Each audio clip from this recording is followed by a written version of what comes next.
Black Star Network is here. Hold no punches! I'm real revolutionary right now. Support this man, Black Media. He makes sure that our stories are told. Thank you for being the voice of Black America, Roland. Stay black. I love y'all. All momentum we have now, we have to keep this going. The video looks phenomenal. See, there's a difference between Black Star Network and Black-owned media and something like CNN. You can't be Black-owned media and be scared. It's time to be smart. Bring your eyeballs home. You dig?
Today is Tuesday, November 1st, 2022, coming up on Roland Martin Unfiltered, streaming live on the Black Star Network. What do Black voters think? What matters to them in this election? But also, what is the right messaging that speaks to them and will get them to turn out? A survey was done by the folks with Black to the Future Action Fund. They teamed up with the Hidden Strategists, and it reveals some great information. We'll talk with Alicia Garza about that particular survey. It's information you absolutely want to know, with us sitting a week away from Election Day. Also, Texas Republicans are pulling out all of the stops to keep folks from voting. We'll detail exactly what's going on and talk with the Texas Organizing Project and what they're doing to try to stem the shameful voting practices that they are engaged in. A Black woman has filed a lawsuit against L'Oreal, contending that the hair care company caused her uterine cancer as a result of chemicals in their products. Her attorneys, including Ben Crump, will join us on today's show. Plus, Supreme Court has blocked the release of Donald Trump's tax returns, but they also told Senator Lindsey Graham, man, set your punk ass up and go testify down in Georgia in that 2020 election fraud case. Yeah, Lindsay. You keep talking to Sean Hannity. Now it's time you go talk to Fannie Willis. In our marketplace segment, folks, sunscreen for black folks. Yep, we burn, and the black woman has created her own product. It's time to bring the funk. I'm Roland Martin Unfiltered on the Black Star Network. Let's go. He's got it. Whatever the biz, he's on it. Whatever it is, he's got the scoop, the fact, the find. And when it breaks, he's right on time and it's rolling. Best believe he's knowing. Putting it down from sports to news to politics. With entertainment just for kicks, he's rolling. It's Uncle Roro, y'all. It's Roland Martin, yeah. Rolling with Roland now. He's funky, he's fresh, he's real, the best, you know he's Roland Martin now.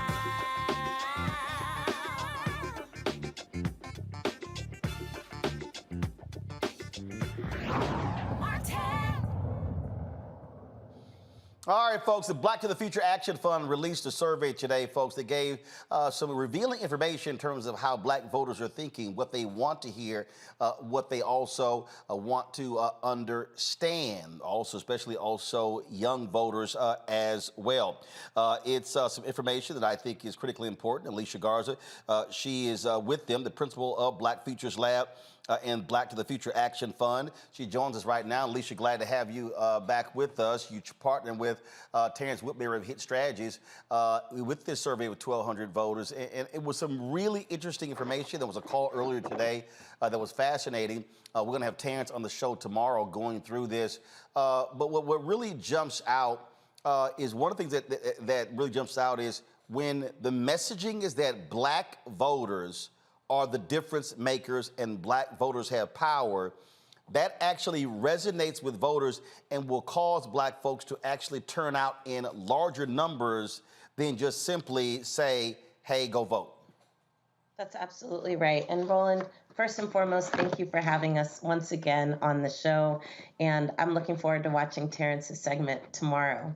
So that's absolutely right, Uncle Ro. When we are talking to black voters about our power, how we are already powerful, and that what we need to do is actually wield our power, what we find is that it helps motivate people to participate. In the Black Voter Bulletin that we released today from a poll that we did in October. We also did a previous poll with the Black Voter Bulletin in August. What we found is that there is an overwhelming majority of black voters that we polled in California, North Carolina, and Georgia who do feel that their vote is powerful, and they said that they were almost certain to vote.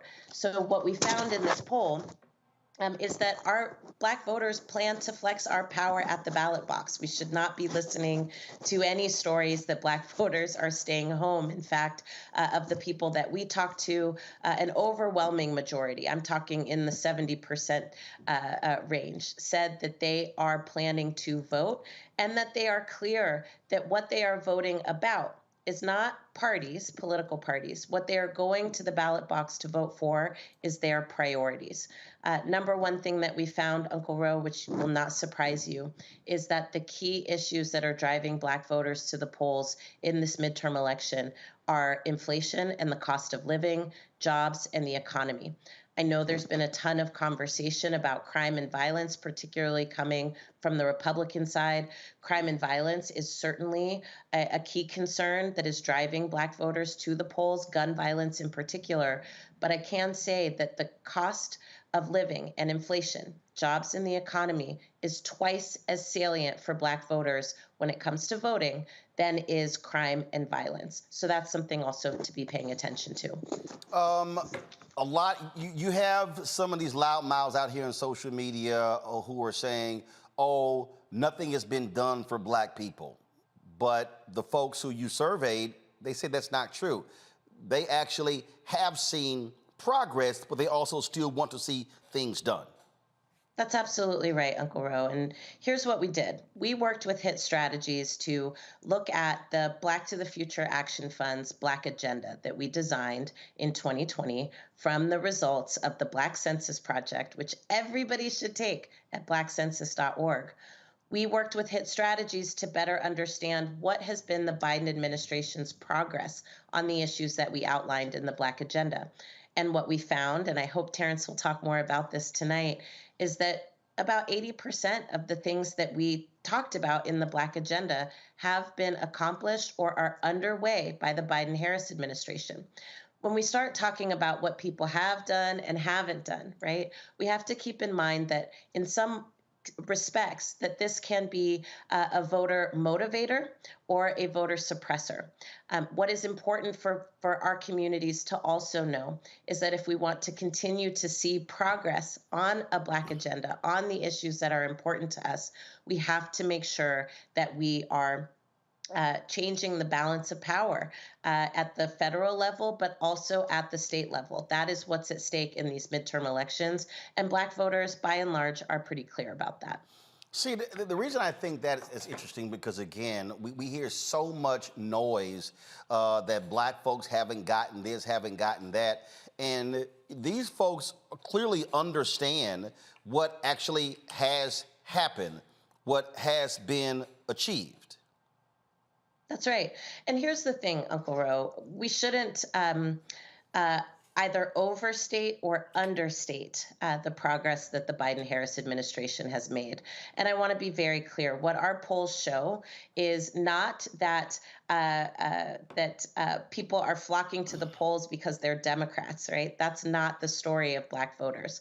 The story of Black voters, at least according to our polls, is that people are going to the ballot box with their core issues in mind. And people also understand what's at stake. They understand that there are candidates that are on the ballot that are not invested and not interested in moving our agenda forward. They also understand that there are candidates that are running for office right now that want to move our agenda forward. They understand that their votes are powerful in deciding what the balance of power is, either in their state or in the United States Congress. That is what is driving Black voters to the polls, and that is how we understand the power of our votes. What also stood out for you in this survey? The other thing that stood out for me, Uncle Ro, is that there are a lot more people than I would like that don't actually know the importance of the role of the Secretary of State on their everyday lives. Now, you'll remember, Uncle Ro, in 2018, here in the great state of Georgia, Stacey Abrams ran against Brian Kemp for the role of governor of this state. And one of the very controversial issues in that election cycle was that Brian Kemp, at that time, was the Secretary of State in Georgia. That means that he oversaw the voting rules and got to help determine, right, whose votes mattered and who could vote and under what conditions, while he was also running to be an elected official, which is clearly a conflict of interest. That's like the fox overseeing the hen house, right? Here we are again in 2022. There is a rematch between Brian Kemp and Stacey Abrams, but there is also up for grabs the seat of Secretary of State. And what we found, particularly in places like California and Georgia, is that people did not totally understand the role that secretaries of state played in making sure that their votes could be powerful. I do hope Terrence talks about this tomorrow in terms of what is the best way for us to talk about voter suppression. But what is clear is that the Secretary of State position is being contested across the country, in particular by factions of the extreme right who do understand the role that secretaries of state can play. We know here in Georgia, Brad Raffensperger, made himself famous by resisting the efforts of former President Donald Trump to cheat on the elections and essentially try to find votes that didn't exist. Well, that's his job as the Secretary of State. He should not get a cookie or a medal for that. But we do want to make sure that there is somebody in that seat that knows that it is important to expand people's access to the ballot, that makes it easier for people to vote. And we know that there is one candidate that has talked openly about what they will do to ensure that all of our voices matter. And so the fact that 40% of the people that we polled did not know the significance of the role of Secretary of State is quite concerning. And so we want to just make sure that people know, just as quick shorthand, that by and large, what most secretaries of state do in each state is that they oversee the rules on voting, except in places like North Carolina, where they do a couple of other things. They also make the rules about who can make and oversee the rules about who can do business in a particular state as well. And so it's important for us to know that that has impacts on Black lives.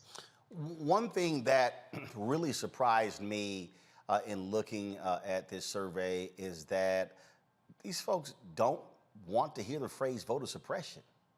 That's right. Voter suppression is a big, mealy-mouthed term that people don't tend to resonate with, especially younger voters. Younger voters tend to see voter suppression as something that happened a long time ago and is not necessarily happening right now. But when you talk to people about the efforts to take your votes away, or the efforts to make it harder for you to vote, people understand that in a deep way, and they understand it both from experience and they understand it intellectually.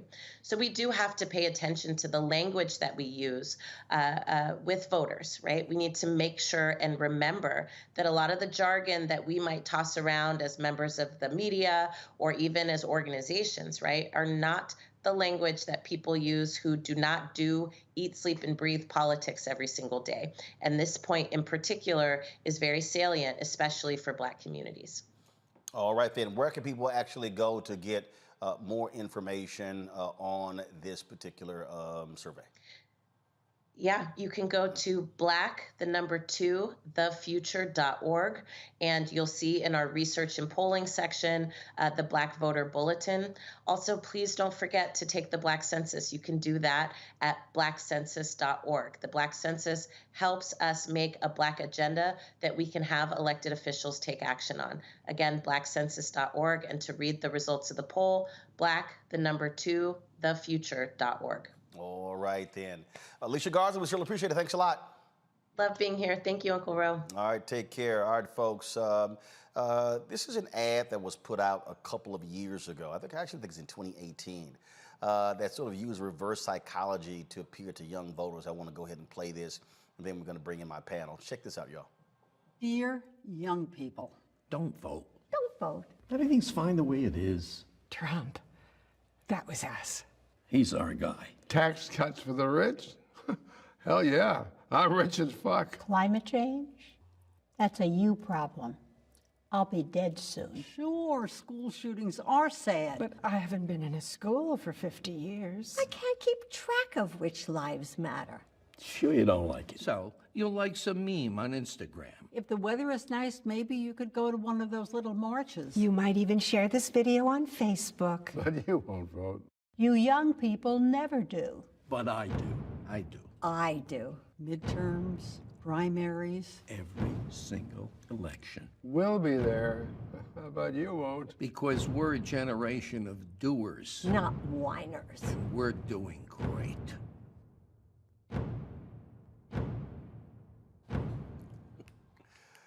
I want to go ahead and pull that out because, again, I would really hope young voters understand this. When you look at right now, all of these different folks are talking about this potential red wave, but there's one thing that is standing in their way: young voters. Many of these polls that have been done are undersampling young voters, and the reality is this here. If young voters are turning out 28, 30, 35, 40%, even higher, guess what? They can actually stop this red wave. I would hope that young voters aren't sitting at home watching what is taking place in this country and saying, you know what, I'm not interested. I'm just gonna go ahead and keep watching TV. I'm gonna be on social. I'm gonna go play games, or I'm just gonna go walk in the park. The reality is this here, and ball don't lie. If young voters say they care about climate change, there's one party that does not care about climate change: Republicans.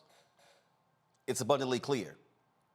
Many of those young voters, if you say it that you were protesting in the aftermath of George Floyd's death and you want to see police reform happen in this country, well, Republicans do not want the George Floyd Justice Act. They have stood in the way. And so if they're in power, you're not going to see police reform. Oh, by the way, young voters, you say you care about the canceling of student debt. Guess which party was loudly against the actions of President Joe Biden? Republicans. That's what's going on there. And those same Republicans all across the country right now, they're the ones who right now are suing the administration to keep them from canceling student loan debt. And so if you look at the issues that young voters say they care about, then are they going to vote for Democratic candidates and stop a potential red wave?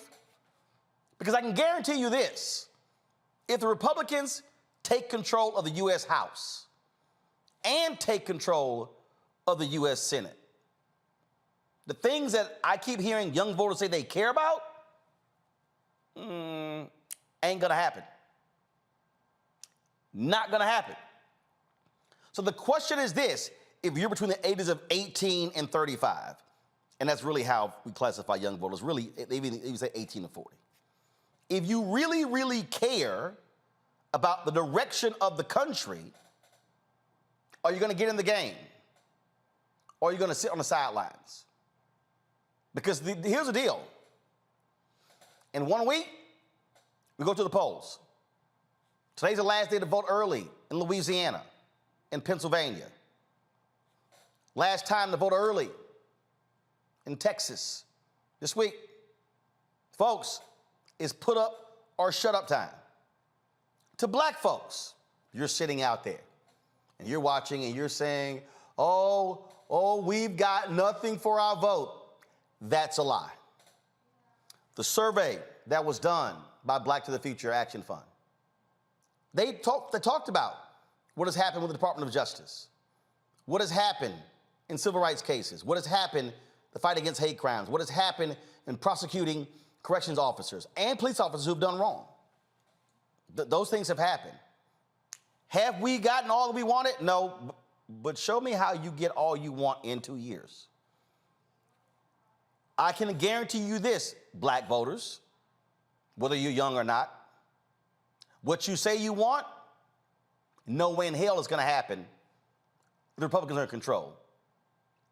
And to all the loudmouth YouTube political scientists who do little videos, ooh, Roland Martin selling out for the Democrats, all y'all who listen to them, y'all say y'all want tangibles, please, by all means, show me how you're going to get those if Kevin McCarthy is the Speaker of the House and Mitch McConnell is the Senate Majority Leader. I'll wait. Let's bring in our panel. Mustafa Santiago Ali, former Senior Advisor for Environmental Justice, EPA. Randy Bryan, Diversity and Inclusion Strategist, Speaker, Trainer, and Writer. Michael Brown, former Chair, DNC Finance Committee. So, Michael, one of the things that's happening right now, and all of these folks are looking at all the different polls, is that we're now being flooded with a significant number of Republican polls. So it's now driving this media narrative. Oh my goodness, the red wave. But then people aren't actually looking at the actual polls. Very few firms used to actually do polls because they were frankly costly. Now, people now know, oh, we drop a new poll, we get media attention. Polls are now being used to fuel fundraising and to get people angry. Oh my God, we're down. And so we're actually seeing that. And so what I keep telling people, don't even waste your time going to Cook Political Report, to 538, tracking the daily stuff. No, look at actual votes being cast. Who is voting early? That's what you should be paying attention to, Michael. Absolutely, you're exactly right. Are we supposed to call you Uncle Ro now? That's what. No, actually, remember you and Omega. I certainly hope not. You remember you and Omega, and so y'all should be saying Alpha Daddy. I don't know why. You open the door every week, and it just makes it harder for you and your little organization. It's not. First of all, it's not a little organization. Actually, y'all are little. You know better. You're smaller than us. You know, the thing about the polls that make it, there's several kinds of polls. You have polls that you may be online typing up, and a poll will pop up. Do you like Joe Biden? Or you may see another poll is, do you like puppies? Then there are other polls called push polls, where the questions are pushing you in a certain way to answer.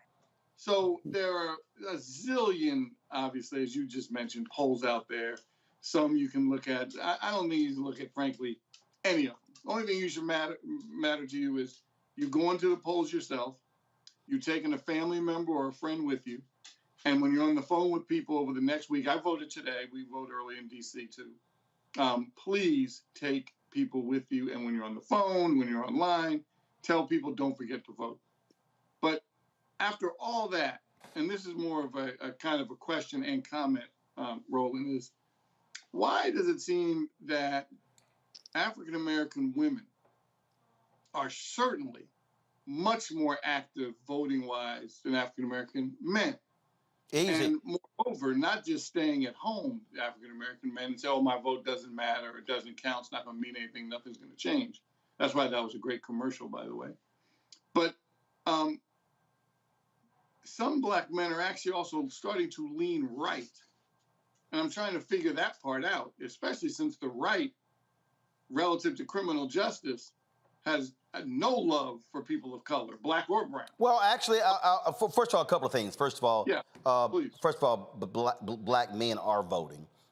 And there's always been a gap between black men and black women who do vote. But the reality is black men vote with the second highest intensity behind black women. So they're first, black men are second. So that's one. So you've always had that, okay? Two, you have to also factor in that, yeah, you do have a lot of black men who are deemed more conservative than black women.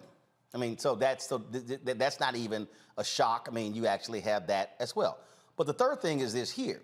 If you actually look at the early voting results, I was talking to Mondale Robinson about this here, there's only about a 1 or 2 point gap between black men and black women. Black men are turning out. You look at the new results in Georgia, black men are turning out in significant numbers. But what the Black Future Action Fund survey showed, though, and this is what really jumps out here, Mustafa, they showed that what happened is Republicans are deliberately and purposely making outreach efforts, even just by contacting them. Their survey shows that the surge voters in 2020, no one reached out to them after the election. So what Republicans are doing, and you look at what Brian Kemp in Georgia, if you never ever talk to anybody, they absolutely are not going to ignore you. But folks are saying, wow, someone's making an effort. They're not getting information. And so what you have to do is you have to keep talking. This survey, Mustafa, they said they felt Democrats did not consistently engage them nor court them. And so a lesson here is you can't just come, this ain't no booty call, come holler around election. You have to, you got to keep calling me, dating me, taking me out, having information coming to me, and that's where they fail. Look, I said on MSNBC with Ari Melber, I was critical of President Barack Obama. Yes, him coming out, speaking at rallies, awesome. He did a great job. But how about using your Obama for America and putting those troops to action. People aren't getting the regular, consistent information between Election Day 2020 and 2022, and this is what ends up happening.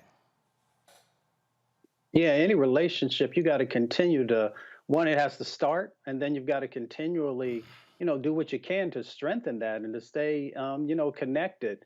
And Black men, to a degree, have been taken for granted by the lack of investment, by the lack of continual sets of conversations and engagements, and hearing them about what the sets of concerns are that they might have. But let's also be very clear about what the Republicans are doing. They're not trying to get 50% of Black men's vote. Yeah, that'd be great, but they're not willing to make that investment, and it probably would never happen anyway. They're very clear. They know that if they can shave off a few percentage points, then they can win in a number of different locations. So Black men, we have to make sure that we are understanding what this game is. Now, yes, Democrats have to do better, and their relationship with us has to be authentic, and it has to be continual. But let's also be very clear about the game that Republicans are playing, because by no means have they moved forward on any policy over the last couple of years that is beneficial to our communities. They did not support the bipartisan infrastructure bill. So if you talk about you want jobs, they did not show up for that. They didn't show up, for the IRA and the dollars that are associated in that could help our community. So whether we're talking about the rebuilding of our communities or we're talking about jobs inside of our communities, they have not shown up for us. So we should be very clear with the game that is going on. Randy, the thing here, it comes down to how are you connecting with people? How are you letting them know what you have done and what you have accomplished? And look, it's 7 days. It should be all hands on deck. And I keep saying repeatedly, hey, you got these folks out here. It's millions of dollars that are being spent out here, and they're throwing it all on television. And one of the other things that the Black to the Future Action Fund survey showed was that the money is not going to places where Black people are. That is this here. And literally, their survey showed that they aren't seeing these ads on traditional television. And I made the point last night, and I got no problem saying it, okay, with the lack of dollars being spent on this program. I know what our numbers look like. 65% of my YouTube subscribers are Black men. Now, Instagram is 65-35 Black women. So if you try to reach Black men, you might want to go put your money where Black men are watching. Kind of basic, Randy. It's very basic. It's absolutely basic. It makes a lot of sense, but it seems as if somebody is not thinking with common sense, and they more so are doing more of the same, which we see a lot of. Even when we're not successful, we keep repeating our same program. I did want to touch bases on when we talked about why some Black men are becoming more conservative. And there's a whole discussion there about, our system, the American system, was created and designed for white males.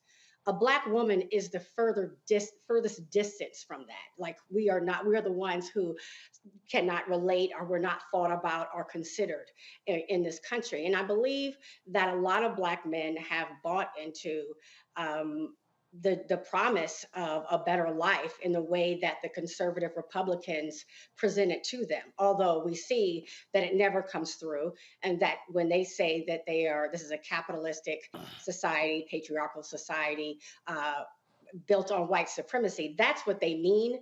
But I believe that sometimes our men do get distracted by the lure of the American dream and the promise that is placed in front of them. They really just need to look at the record. But here's the deal, though. Okay, that's gonna happen. It still is the job of somebody who's trying to win. You gotta court them. You gotta talk to them. And what I keep saying is, don't come to me with another bullshit barbershop program. Right. Because guess what? Black men ain't just congregating in no damn barbershops. Very true. And I think that we need to stop being so elite and, like, again, doing the same thing. The barbershop churches, and the college campuses. There are way more places than that, and they need to do the work and figure out where those places are and how they reach our young people. With all the money that's being spent, it's something that we should absolutely be able to do. It's done.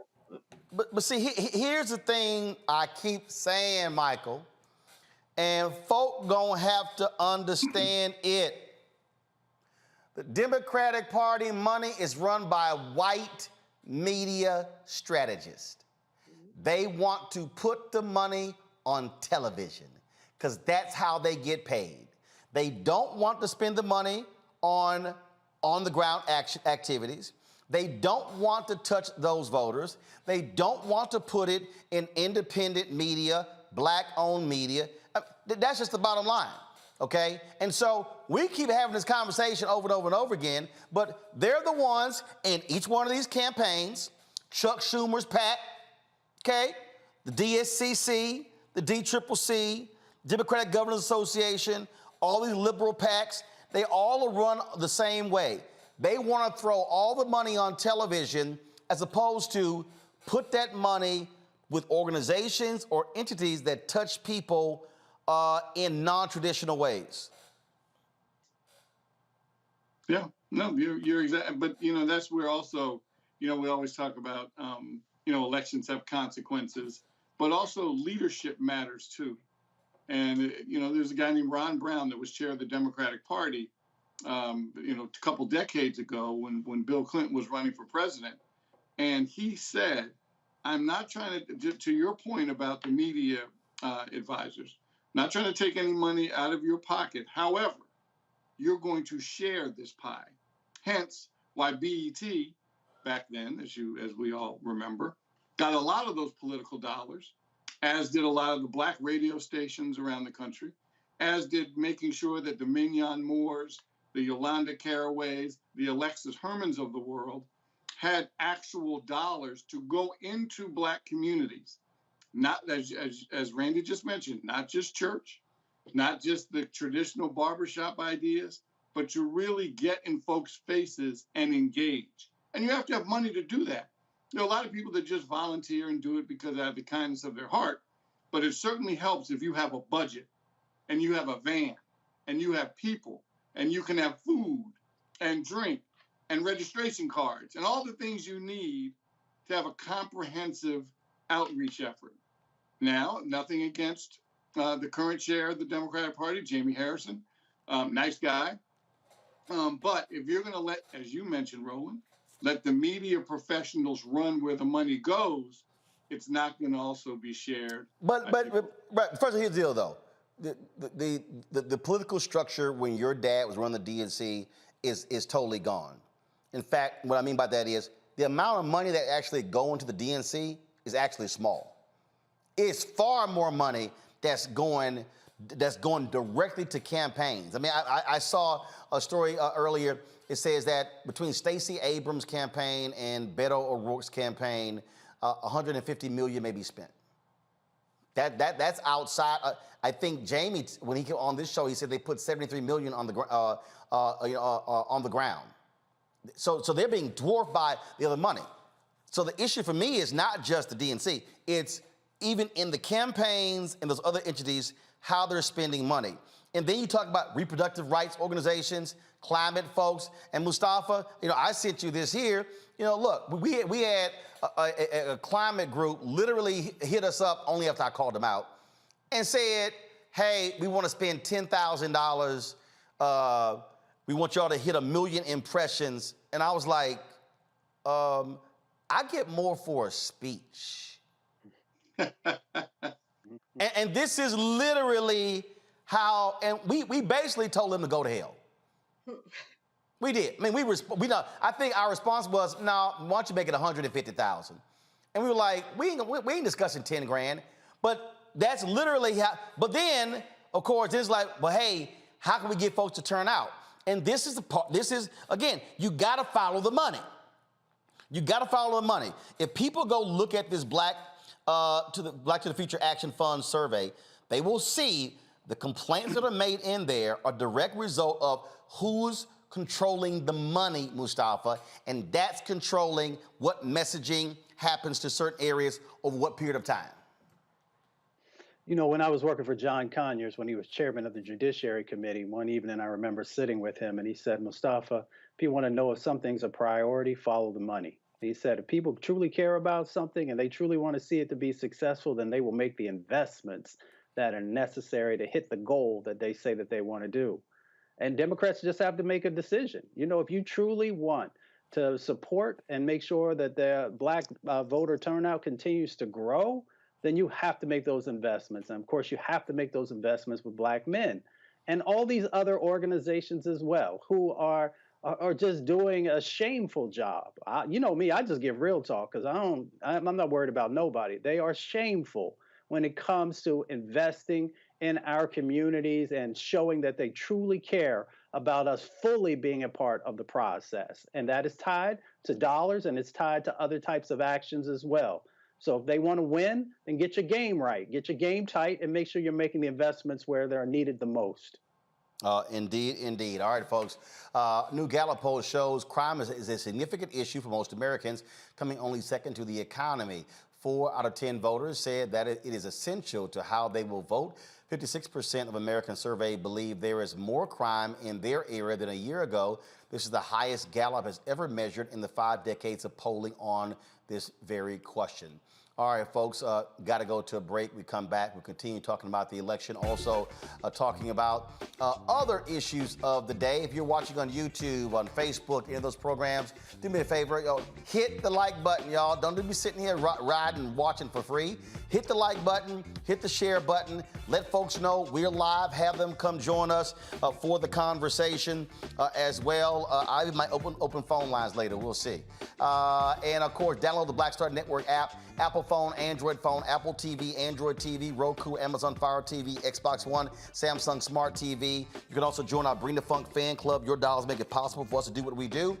Send your checks and money orders to P.O. Box 57196, Washington, D.C. 20037-0196. Cash App, $RM Unfiltered, PayPal, R Martin Unfiltered, Venmo's RM Unfiltered, Zelle, Roland at RolandSMartin.com, Roland at RolandMartinUnfiltered.com, and get your copy of my book, White Fear, How the Browning of America is Making White Folks Lose Their Minds, available at all bookstores, brick and mortar, also online.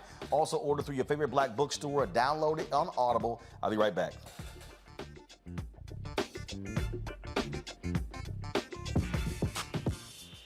When we invest in ourselves, our glow, our vision, our vibe, we all shine. Together, we are Black beyond measure. We've got to stand up. Republicans are banning abortion rights, tearing down democracy, blocking progress. But when Democrats stand together, we win. Because we voted, Democrats stood up for Black lives, voting to ban police chokeholds, stood up for Black women, putting one on the Supreme Court, stood up for our families, lowering cost of health care and prescriptions and capping insulin, and stood up for millions by slashing student debt. This November, let's stand up together and keep making progress. This is our time, our moment to move forward, beyond the gun violence, the hospital closures, the unaffordable housing. Brian Kemp's Georgia for the wealthiest few. Stacey Abrams is looking out for every Georgian. She'll invest our $6 billion surplus in the fundamentals, education, healthcare, housing, and a good living, putting more money in your pocket to build one Georgia where everyone has the freedom to thrive. When we invest in ourselves, we all shine. Together, we are Black beyond measure. Hi, I'm Eric Nolan. What's up, y'all? I'm Will Packer. I'm Chrisette Michelle. Hi, I'm Chaley Rose, and you're watching Roland Martin Unfiltered.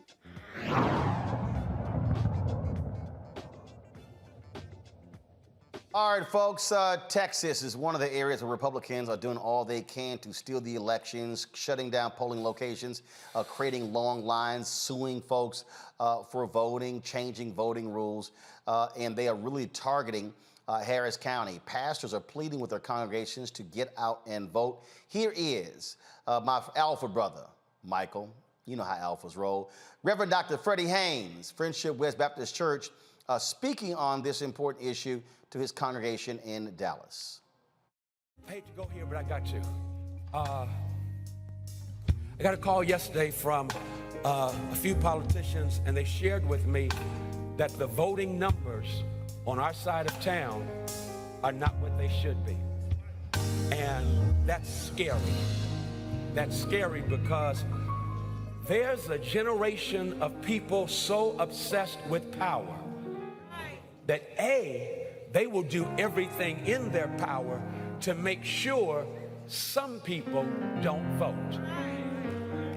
We live in a state where the governor, Abbott, used your taxpayer dollars, my taxpayer dollars, to put forth 2 voter suppression sessions. Don't miss that. A university study revealed Texas, before last year, was the most difficult state in the country to vote. Texas. I added the S on purpose. Texas is the most difficult state to vote, and Governor Abbott added more barriers to voting because Raphael Warnock is right. Some people don't want some people to vote, and you know who those some people are. Now, why are we going to cooperate with people who already don't want us to vote? You don't cooperate with people who have your worst interest at heart. Listen, and I know I'm not talking to you because you voted.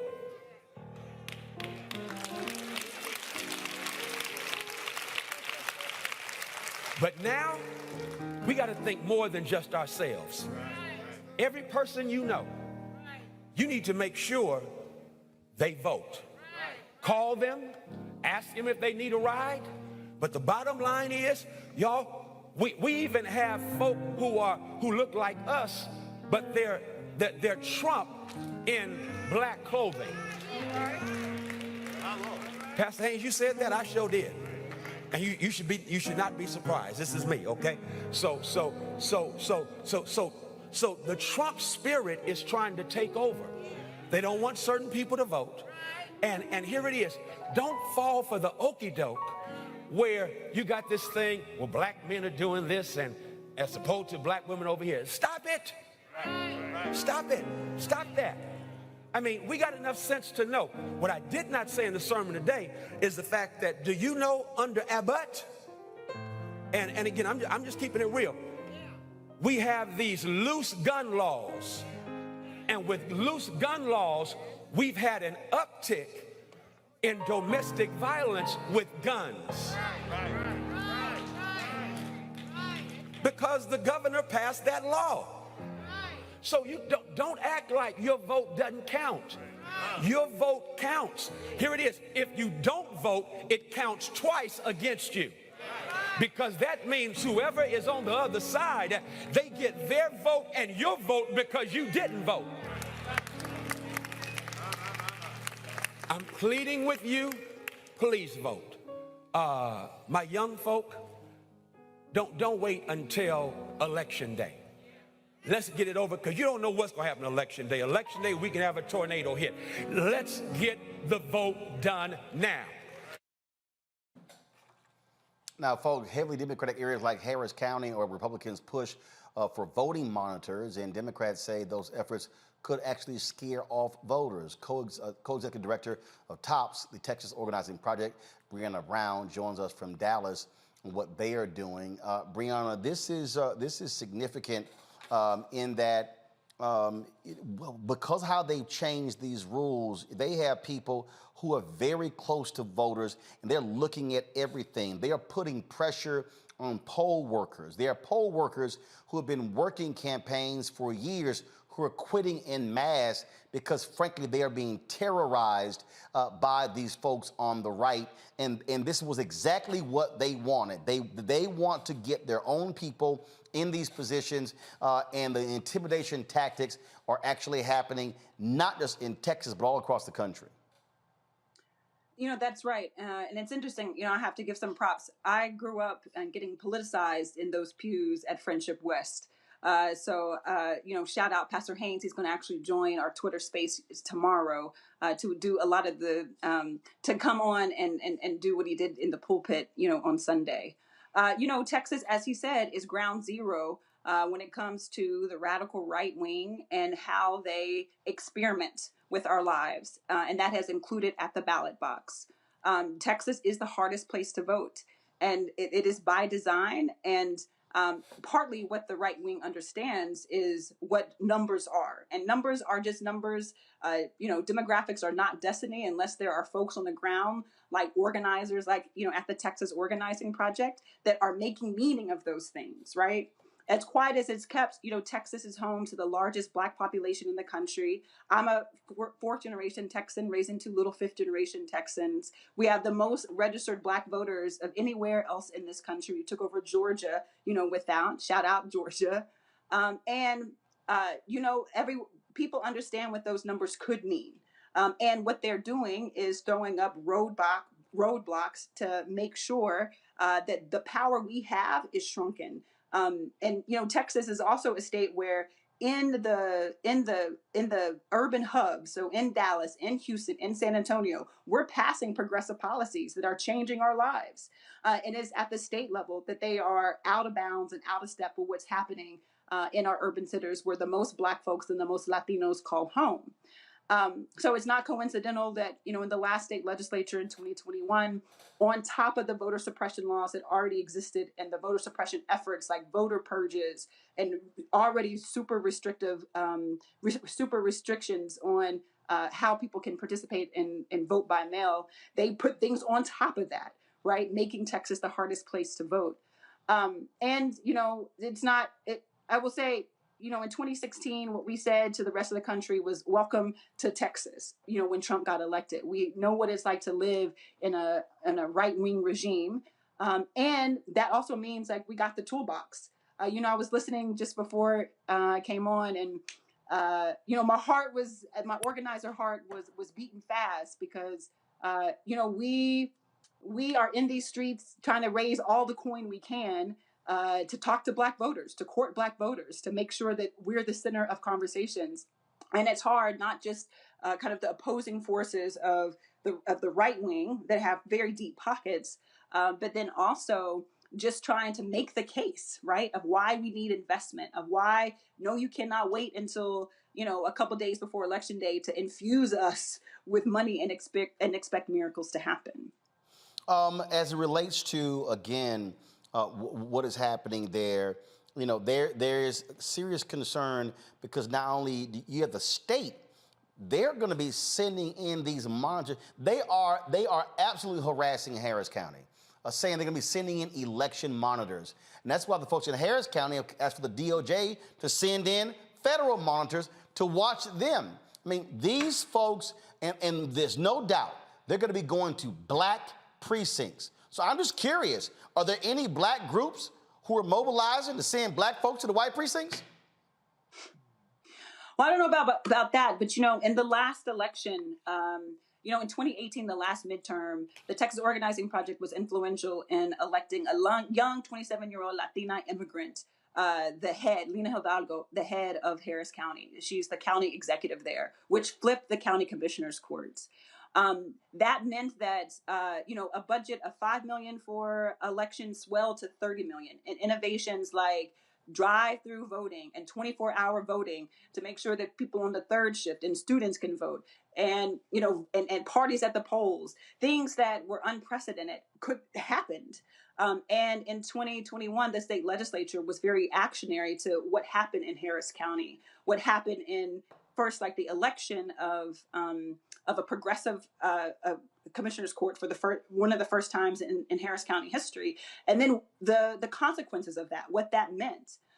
So it's Harris County is ground zero. That's where the most Black folks live in Texas. There are almost 600,000 registered Black voters. We're pulling out all the stops to make sure that Black folks can and will vote. We're encouraging. In 2020, the Texas Organizing Project did a Black voter study. One of the things that we found out was that we like to vote early. So the work that we're doing now Early vote has started. Early vote started on the 22nd. We have been doing everything we can to make sure that folks vote early, right? And vote in areas, it's not lost on us too. Like, vote, go to your neighborhood and vote, right? Where the election workers, where your people.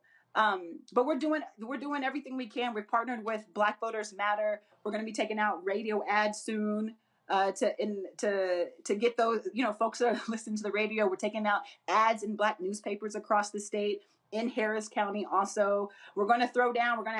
We're doing some cultural spaces, getting people excited about going to the polls in spite of. So we're prepared, for election day for sure. There's a beautiful network of folks, progressive organizations across Texas that are ready. Like we are actually getting ready. We might be plaintiffs in a lawsuit around some of the harassment that has happened to Black voters at the polls now. So I think that we are, we're well equipped. And again, this is familiar to us, right? Because we have been living in these conditions for quite some time in Texas. All right, then. Brianna, we certainly appreciate it. Thanks so much. Keep up the good fight. Thank you. All right. Randy, I want to start with you. This is, again, I hope these folks, who are watching, are really paying attention to what, we are trying to say. And I keep telling people all the time, I keep dealing with these folks who always got something to say, who always are running their mouths. Matter of fact, I'm going to show you this tweet. Some fool sent me, and he's complaining about, here's a perfect example. Let me see if I can find it right here. So let's see here. Let me show you, because again, there's always a new fool who got something to say, and they're real good for saying it.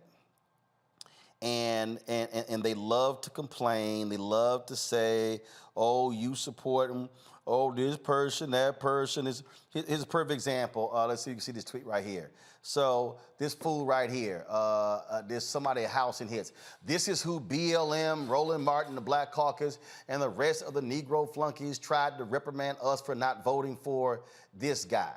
Okay, Black people, it's folk like this fool right here who needs to, I guess he forgot who this guy was running against.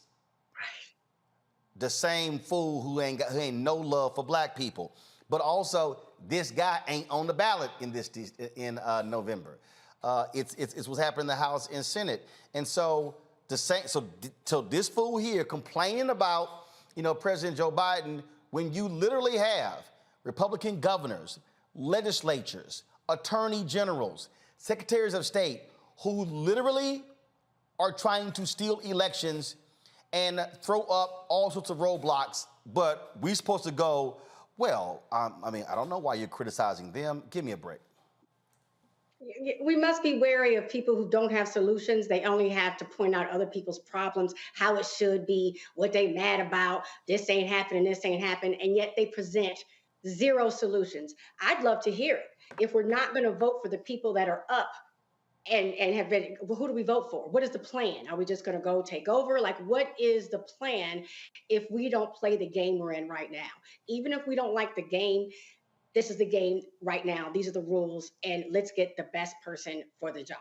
And the voting does matter because people would not be working so hard against us if it didn't. It was the Justice Department that said what's happening in Texas is like Jim Crow 2.0. They're doing everything in their power to ensure that our voters can't vote. It's the biggest state, it's a huge state. And I'm hearing that the polling places some people have to drive quite a distance just to be able to find a polling station, only to be met with someone who may be hostile towards you because they have these people now to monitor what's going on. Also, I know that in Houston, they had the 24-hour polling places, the drive-through, but I thought that the voter suppression laws have tried to get rid of that. No, not tried. They did. No, they did. They did. got rid of that. That's Yeah. what I thought, they got rid of that. So, anybody who that works a job in, in off hours, that when will they vote? So they've done everything to ensure. I don't know about other people, but I know I am affected when people try to stop me. If I know that a whole group of people is working diligently to stop me from having my voice, that's going to fire me up. That's going to make me, to ensure that I'm voted and motivated. And I hope that we get all of our people out there get that. Absolutely. Mustafa, it really is, for people who keep thinking this is a game, they're going to be in for a rude awakening come November 9th if the GOP controls the House and the Senate. That means the January 6th committee, bye-bye. That means getting Trump's tax returns, bye-bye. That means passing any progressive legislation, bye-bye. Oh, and for all the folk who love reparations, I'm still waiting for y'all to show me one Republican who's down with y'all on that. Yeah, I mean, it's deep. Sometimes I'm baffled how people don't really understand what's actually going on. It's so incredibly important, of course, to make sure that you're voting on the local level and the county level, but also on that state level and the federal level. These are individuals. If you want to push President Biden to do more, then you have to give him the support that's necessary for him to be able to pass more progressive legislation. You also got to wake up, folks. All these dollars that have been appropriated through some of these transformational acts that are now out there, the Republicans are going to try and make sure that they are limiting how those resources actually make it out and where they go to. Will it make it to your community or not? Your vote is completely tied to that. They're also trying to strip away your rights to choose on so many different levels. You saw President Biden, trying to make some steps to make sure that those folks who have been incarcerated, for weed, but didn't have any violence associated with it or wasn't a trafficker, all these progressive types of actions, are going to fade away on the state level and the federal level if you don't get engaged. As we talked about before, student loans, something that just makes sense. Take that debt off of young people so they can buy a home or so they have more disposable income that can better strengthen and drive the economy. They're not interested in that. They don't want you to build generational wealth. They don't want you to build generational education. All these different types of things are literally at your fingertips. And you can make the decision if you want to cast your vote to make sure that those things not only are in place but grow, or if you want to give power to the side that is trying to strip away almost every one of your rights. My grandmother says you have power unless you give it away. When you don't vote, you're throwing your power away. Michael. I obviously co-signed with both Mustafa and Randy with what they just said. Not much really to add. What I've been telling folks is, even though he's not technically, and Roland, I call him 45, even though he's not technically on the ballot, I tell folks he is on the ballot. Because if things flip, it's his policy, it's his vision, it's his assholeness, his racism, all of his other isms that he is, will be, everyone will say, see, it worked. We needed to make sure his base was happy. We got elected. And that obviously means catapulting him, outside of some indictments or some convictions down the line, catapult him to at least running in 24. Now, whether he can beat DeSantis and Pence and Hogan or whoever else is considering running on the Republican side is not really the point. The point is Trump is on the ballot. Maybe not technically, you're not going to see his name, but his vision is. And if I were you, I'd get out and vote just because of that. Indeed, indeed. All right, folks. So as we speak, right now, President Joe Biden is actually in Florida holding a rally along with a couple of folks we know well, Keegan Michael Key, as well as Jennifer Lewis. Speaking right now is the former head of the DNC, Debbie Wasserman Schultz. And so, guys, go, please pull it up. Thank you. Let's go. Thank you. So here's the deal. That's happening live right now. So what we're going to do is we're going to take a break. We're going to come back. We're going to show you some of that was taking place there in Florida. And then we'll be right back on Roland Martin Unfiltered. Hey, folks, don't forget, please. Don't forget, we want you, if you're watching on YouTube or Facebook or Twitch or Instagram, in the programs, we want you to hit the button. We want you to hit the like button, the share button. Let folks know we are live. Look, ain't nobody doing what we're doing. Byron Allen, he just launched two shows on his network, The Rio, with Mark Lamont Hill, Ebony Williams. We're glad to see them. But they're doing 2 one-hour shows. Bottom line is we have 2 daily shows, 4 hours of live news each. My show, Faraji Muhammad Show. That's what you get right here on Roland Martin Unfiltered, the Black Star Network. Plus, you've got your weekly shows with Deborah Owens, Jackie Hood Martin, Stephanie Humphrey, Dr. Greg Carr. You've got Roland with Roland, all of those shows as well. So it's a whole lot, folks, that we got going. We got 3 shows in development as we speak as well. And we'll be launching next month our 24-hour streaming channel. And so your support matters. So first of all, download the Black Star Network app, available on all platforms. This is our OTT app. You can watch the show on the app. You can also watch all of our content. You can download it on Apple phone, Android phone, Apple TV, Android TV, Roku, Amazon Fire TV, Xbox One, Samsung Smart TV. And again, the dollars that you give to us to joining our Brina Funk fan club, our yearly goal is to get 20,000 of our fans contributing at least $50 each. That's $4.19 a month, 13 cents a day to our Brina Funk fan club. We fell short of our 2,000 number in October. We need to hit that number. That'll raise $100,000. Trust me, every dollar matters for what we are doing. And so please, we need 2,000 of our fans to contribute on these, to contribute to us this month. We need 2,000 in November, 2,000 in December. That'll raise at least $200,000 to meet our goal for this year. So you can see your check and money order to P.O. Box 57196, Washington, D.C. 20037-0196. Cash App is $RM Unfiltered. PayPal is R Martin Unfiltered. Venmo is RM Unfiltered. Zelle is Roland at RolandSMartin.com. Roland at RolandMartinUnfiltered.com. We come back, we'll talk with the attorneys of a black woman who is suing L'Oreal, saying they were chemical products for hair, gave her uterine cancer. We'll discuss that next. Back in a moment. When we invest in ourselves, we all shine. Together, we are black beyond measure. We've got to stand up. Republicans are banning abortion rights, tearing down democracy, blocking progress. But when Democrats stand together, we win. Because we voted, Democrats stood up for black lives, voting to ban police chokeholds, stood up for black women, putting one on the Supreme Court, stood up for our families, lowering cost of health care and prescriptions and capping insulin, and stood up for millions by slashing student debt. This November, let's stand up together and keep making progress.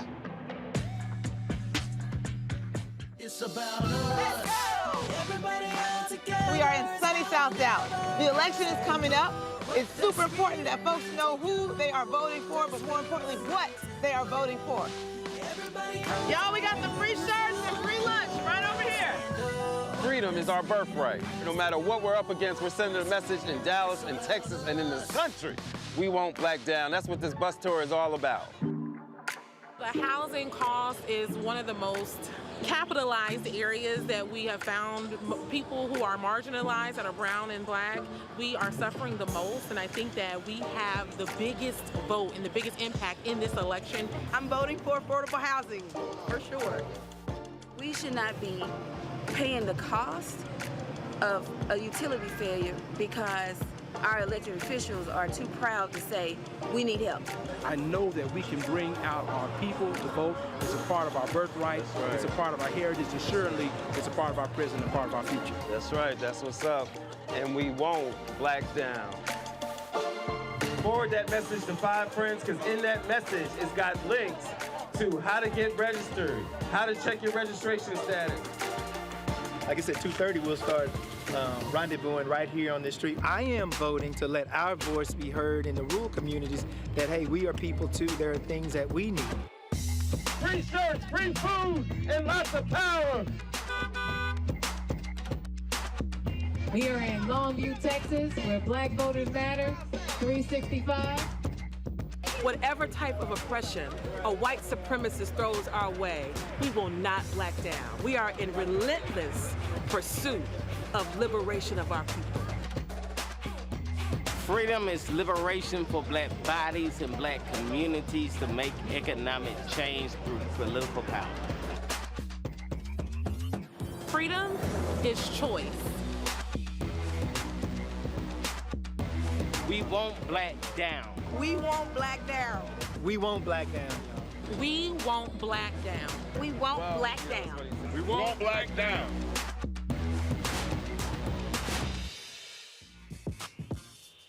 When we invest in ourselves, our glow, our vision, our vibe, we all shine.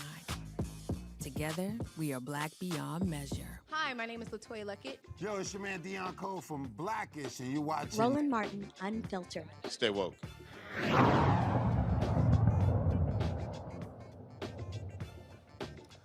A study found that women who reported frequent use of hair straightening, relaxing products were more than twice as likely to go on to develop uterine cancer compared to those who did not use the products.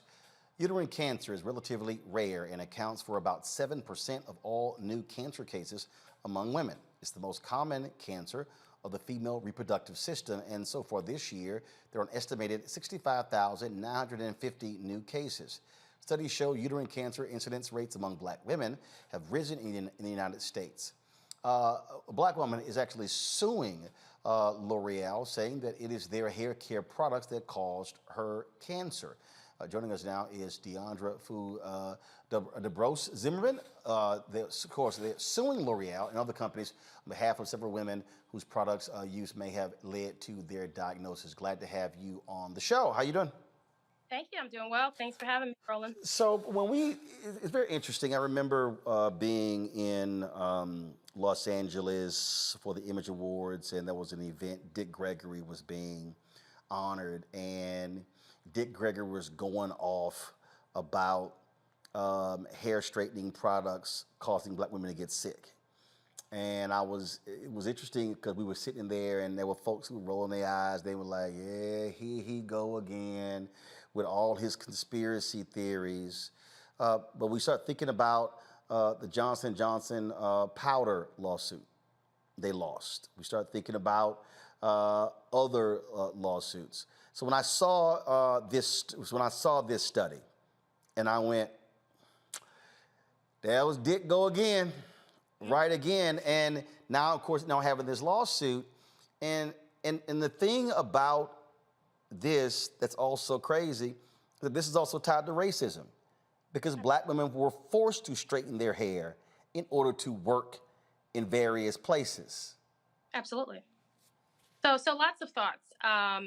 I think to your point about talc powder, when we talk about products, and I'm primarily a product lawyer and an environmental lawyer with T'Challa Levitt, we're talking about targeted marketing towards Black and brown folks. And as you said, Roland, coming out of slavery and discrimination and things that are imposed upon us to feel as if we need to comply, we need to assimilate, we need to look a certain way, we need to use certain products.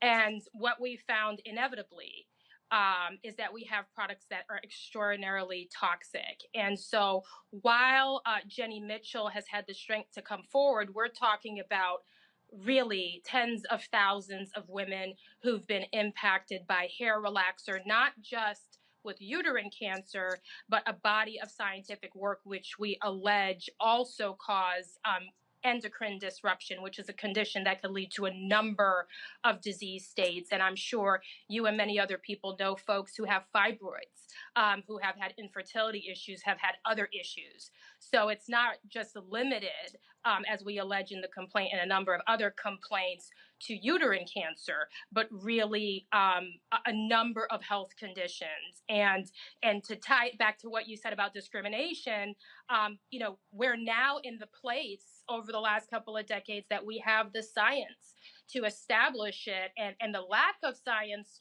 decades ago was also about not having scientific research in communities of color, about communities of color, by scientists of color.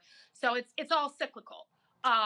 And to your point, this is one of many products targeted at our communities that have significant impacts on the lives and health of Black women. And and this is when we start seeing seeing these studies. We're talking about generations of black women that have been impacted, and now you're talking about grandmothers and mothers and daughters and nieces. And it became this psychological thing, and you got people even now. Yes, you have an increase of folks who are going natural, but you still have this generational thing. Oh no, I got to have that certain look, and these companies are making billions off of this. Well, I think collectively, yeah, we exceed billions. And I think the question, a lot of the dialogue in our community is it's a style, right? And, I want to have different styles, especially in this context with my hair. And a lot of it, the responsibility is on the manufacturers. When you think about it, it's a lifestyle issue and you're risking folks' life without notifying them, right? So I think in defense of a lot of Black women, there wasn't this knowledge. Maybe there are safer alternatives like blow drying or whatever you want to do to alter the natural appearance of your hair. But the onus, I want to put the onus where it belongs. Yeah. As we allege, and it's on the companies that we're using and continue to use ingredients we know to be extraordinarily toxic. If you look at, the allegations of the complaint, again, we're talking about hair relaxers with lye, with formaldehyde. I mean, and you think about consistently putting that on one's scalp, for some folks, every 3 weeks, every month, every other month for decades. What does that mean to put those types of chemicals on your scalp with dermal exposure and absorption over decades and decades? And like you just said, Roland, for generations. And that's, I think we detail that very well. So our hope is always, right, in the work you do and the work that we do, that the companies will step up and be responsible, give some modicum of justice to these women, not just the women we represent, many more women we represent, T'Challa Levitt with Ben Crump's firm and other ally firms, and that they will change some of the formulations in these hair relaxer products. Absolutely. Any questions from the panel? Randy, I'll start with you. I was thinking when you said the pressure on women to look a certain way, or the Crown Act has only been passed in 18 states. And the Crown Act, where people cannot be discriminated against based on wearing their natural and was blocked by Republicans on the federal level. Absolutely blocked by Republicans on the federal level. Yes, I was about to say that. And so, there's this pressure that we do have to straighten our hair because we're told that our hair is not professional in the workplace. And, this is a means to make money if we want to be seen as professional and feed our families and move up in the workplace. It's amazing to think that it is down to the to hair sometimes. We can be discriminated against based on the way our hair grows out of our heads today. Yeah, in the majority of our states. Yeah, and I want to recognize, Professor Wendy Green, who is the architect of the Crown Act and is a professor, Yes. And as life would have it, because I think all things happen for a reason, has been a friend of mine 15 years. And our work took us in very different directions. And obviously we are reunited in this. But to your point, she does a majestic job, both as a professor and academic and as the architect of that act of documenting, to your point, how we got here, that Right. it was illegal at one point. For Black women to show their hair, and then the iterations of that even today. And she talks about the cases that recognize discrimination on the basis of an afro, but then the courts don't recognize that you could discriminate on the basis of locks. Very bizarre distinctions, but that are very much rooted in our history and the white supremacy of this nation. And so I think, everything I've seen on the show and this lawsuit is about, a reckoning that's overdue. And most fundamentally, independent of race and related to race, holding companies accountable. You can't put profits over people. And you have to let people know what the risk is in the products that you're selling, especially when it's something cosmetic. right? We're not talking about the balance between a life-saving drug and the side effects of a life-saving drug. We're talking about breaking the bond, someone's curl texture so their hair could be straight, as compared to what we allege, which is higher incidence of uterine rate and higher incidence and exposure of endocrine disruption and other conditions. It's not justifiable under any argument in our mind. And don't you think that it also just ties back to just the disparity with Black women in healthcare? You know, how we do not get the same attention. We don't get to participate in the same studies. There's not attention given to illnesses or products that may affect us negatively.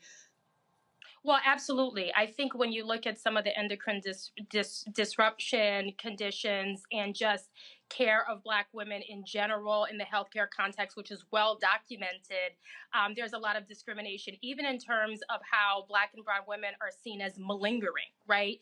And a lot of people don't realize that pain and the pain you experience is often a gateway to a diagnosis. So you come in and you say, listen, I'm having a lot of uterine pain or stomach pain, and it's well documented that there's the sense that Black women are malingering or making up additional pain or seeking pain medicine. There's often a dismissal of the initial symptoms that might lead to a diagnosis, right? And we all know the best way to get care is to be diagnosed early. The best way to get care is for people to listen to your concerns and then practice evidence-based medicine and work backwards and say, what have you been exposed to?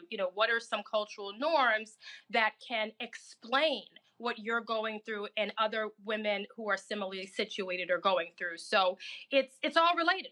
It's all tied to one another. The failure to diagnose, the failure to really identify significant disease states in Black and brown communities so that we can figure out what's causing it and we can take action and save people's lives. All right. Deandra, we certainly appreciate it. Thanks a bunch. Keep us abreast where this lawsuit goes. Thank you for having me. All right, appreciate it, folks. Right now, let's go live to Florida, where President Joe Biden is speaking at a Democratic rally there for candidates who are running for office. Republican voted for it in the House and the Senate. Take prescription drugs. Folks, we pay the highest price for prescription drugs than anywhere in the world. The prescription you have from a drug manufacturer in the United States, you get at the local drugstore. You get in a plane and fly to Paris, you can get the same exact drug for less, every other major capital in the world. How can that be? Why is that the case? The very same prescription by the very same company. For years, many of us have tried very hard to bring prescription drugs under control. But for years, Big Pharma has stood in the way. They beat us every time. I remember starting this battle when I was a 35-year-old United States Senator.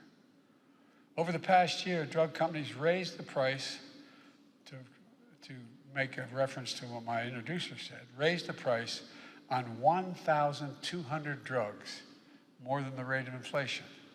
Let me get something clear here. Hold for a second. Let me get something clear. It's not they did anything more to the drug, more research and development on that particular drug to make it better. They did nothing. Nothing. Same exact drug with no change. I understand if they have a breakthrough in that drug and make it more effective and charge more. I get that. But none of that. None. The average price for those drugs was raised over 30%.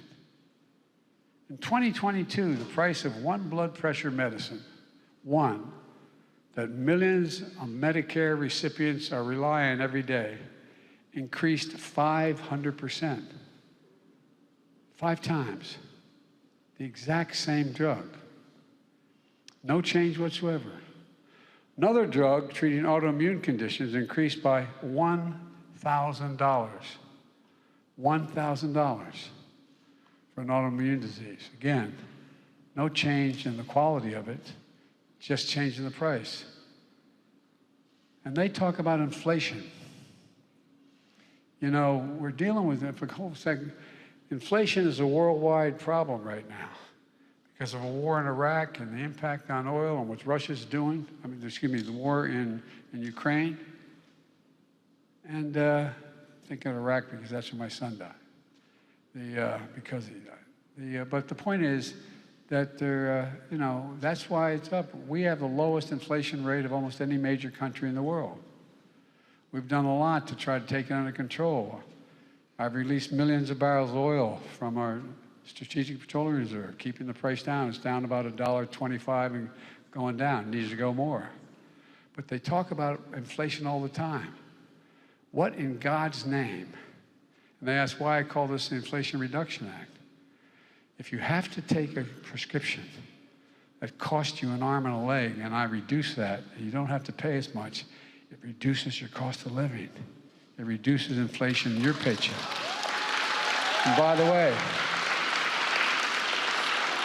no, I'm serious. My dad used to say everybody deserves a little bit of breathing room. Granted, when the price of a gallon of gasoline went up, we talked about it at our kitchen table. We weren't poor. We were an average middle-class family. We lived in a 3-bedroom split-level house in a development in a suburban area. We were in a situation where, we had 4 kids and a grandpa living with us. And, but we weren't poor, but we didn't have any money. We didn't have anything left over. And so it was, do you have anything left to have a little bit of breathing room? Look what's happening to drug prices on average Americans. It's actually outrageous. But this year, we finally beat pharma. We finally beat pharma. No, I've been trying this a long, long time, Debbie. I've been trying to do it. Finally. Big pharma lost and Americans won. Thanks again to the Democrats in the Congress. And I have the bad reputation of Biden's not partisan enough. Well, in this one, I'm partisan. Because a lot of these guys came up to me and women said, basically said, not up to me, they can't come up to me in the White House as much when I see them though, saying, I know you're right, but it cost me in my election. I'd lose a primary if I supported you. Well, look, starting in January, if Big Pharma tries to raise the drug price faster than the cost of inflation, they're going to have to write a check for the difference back to Medicare to cover the difference, lowering. Instead of the money going to the pockets of big drug companies buying back their own stock, which is the way in which, just why they keep buying their own stock back, that's how the executives get paid. 89% of their salary, I think that's the number, is paid on stock. Well, guess what? If you have 100 shares of stock and you buy back 50, the 50 left are worth more than 100 each one. Same total amount. And also, they're in fact putting them into the pockets of their shareholders. There's nothing wrong with that per se, unless there's somehow you're ripping people off to get there. It'll go into you. This time it goes into your pockets for lower drug prices. And look, the practical thing, at least in my household where I was raised, is that means you have more money for the car payments, more money for groceries, which are high because of Putin cutting off grain supplies. You have more money to put toward holiday shopping for your grandkids. It's about basic standard of living for ordinary Americans. What the drug companies are doing now is really inflating your cost of living. And we're doing something about it. We're going to give Medicare the power to negotiate lower prescription drug costs, period. We fought for years to make this happen. This year we got it done. Medicare is going to finally have the power to negotiate lower prescription drug prices like the VA can do, the Veterans Administration. They can do that now. And private insurance companies. The VA can say, look, you want to sell all our veterans that particular drug? We're not going to pay that much for it. We're not going to pay $10. We're only going to pay $7.50. If you don't want it, we're not going to buy it. You don't want to sell it to us. Well, it's a gigantic customer. Well, the biggest customer in the world for the drug companies is Medicare. And so whether VA negotiated prices that are 54% lower on average than Medicare prescription drugs. The same if you're a senior veteran on a Medicare drug, that another person, because you're VA, another person's on that same drug who's a retired banker or a retired auto worker, guess what? The person in the VA, and they deserve it, is paying 54% less for the same exact medicine, prescription. Doesn't make any sense. But now Medicare is going to have the power to negotiate lower drug prices. So, for example, when these guys come along and say, you know, we're going to charge you, I'm making this up, we're going to charge you 10 cents per an aspirin. And they say, no, we're only going to pay 5. Well, we're not going to sell it. I say, no problem. They're going to lose 50 billion aspirin or whatever the hell they sell. The point is, they're going to have to respond. Seniors are going to see their out-of-pocket costs for prescriptions. This is really important. It was really important to my mom and my dad. Thank God, you know, we had 4 kids. We were able to make up the difference for mom and dad. But, guess what? Now, the total amount of drug prices, prescription drug price you have to pay in any one year, if you're a senior on Medicare or Social Security, will not be more than $2,000 a year. That's it. You can purchase $15,000 worth of drugs. You only pay $2,000. $2,000 for prescription drugs, period. Whether it's expensive cancer drugs or any other drug they need for the pharmacy. My son, who died of stage 4 glioblastoma, the cost of those drugs was enormous. Enormous. We're talking about drugs that can cost $9,000, $10,000, $14,000 a year. But thanks to this law, seniors are going to be limited to having to pay $2,000 for all the drugs they need. All the drugs. Now, starting in January, we're also capping the cost of insulin. How many of you know somebody with diabetes who needs insulin? Well, guess what? And when Debbie and I passed this law, it included everybody, not just seniors. And so what happened was we said, okay, you know how much it costs to make that insulin drug for diabetes? Cost. It was invented by a man who did not patent it because he wanted it available for everyone. I spoke to him, okay? And guess what? It cost $10 to make. $10 to make. And if you count packaging and everything, you could maybe get it up to $15. Well, guess what? They're not going to have to pay more than $35 a month. They'll still make a significant profit instead of an average of $400 a month. Look, that's it's important. And guess what? It affected, I was at an event like this in Virginia about 4 months ago talking about this, what are we doing? And a woman stood up and she said, I have 2 children. They both have diabetes. And I can't afford the insulin, so we have to share it. We have to cut it back. We split it in half. Imagine a parent looking at their child, knowing they don't have the money or the insurance to be able to pay for it. Talk about being deprived of your dignity. Looking at your child who could have permanent damage or die without access. Maybe so, anyway. And by the way, we're making hearing aids more affordable. Available over the counter. So people don't have to pay expensive visits to specialists. Folks who need them, these hearing aids are available now. The FDA estimates it's going to save patients $3,000 per set of hearing aids. Plus, for seniors on Medicare Part D, recommended vaccines like shingles vaccines are now available for free. 2 million people have been paying $200 for those shots up to now. On average, folks, on average, they're paying $200. Right there in Florida, focus on the election. We're going to go to a break. We'll be back on Roland Martin Unfiltered. Be sure to download the Black Star Network app. Available on all platforms: Apple phone, Android phone, Apple TV, Android TV, Roku, Amazon Fire TV, Xbox One, Samsung Smart TV. You can also, of course, support us by joining our Bring the Funk fan club, where every dollar you give goes to support this show. And so please do so. Of course, check in money orders. Go to P.O. Box 57196, Washington, D.C., 20037-0196. Cash App, $RM Unfiltered. PayPal is R Martin Unfiltered. Venmo is RM Unfiltered. Zelle is Roland@RolandSMartin.com. Roland@RolandMartinUnfiltered.com. And don't forget to get a copy of my book, White Fear: How the Browning of America is Making White Folks Lose Their Mind. Available at all bookstores. bookstores, as well as online, Amazon, Barnes & Noble. You can also order through your favorite black bookstore. Download the copy on Audible. We'll be right back.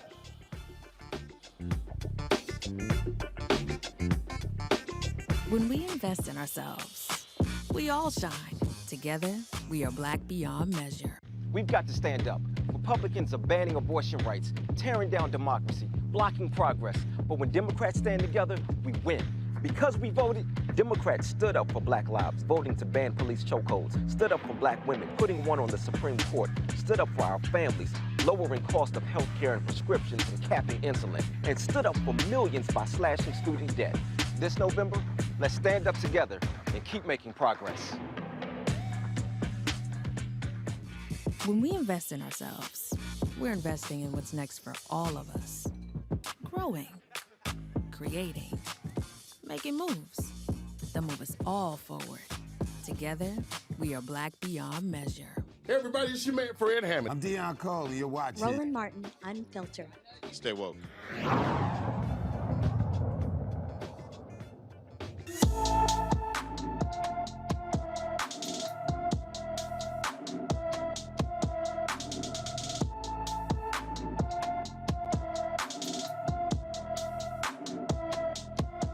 Danielle Noble disappeared from her Madison, Wisconsin home on October 22nd.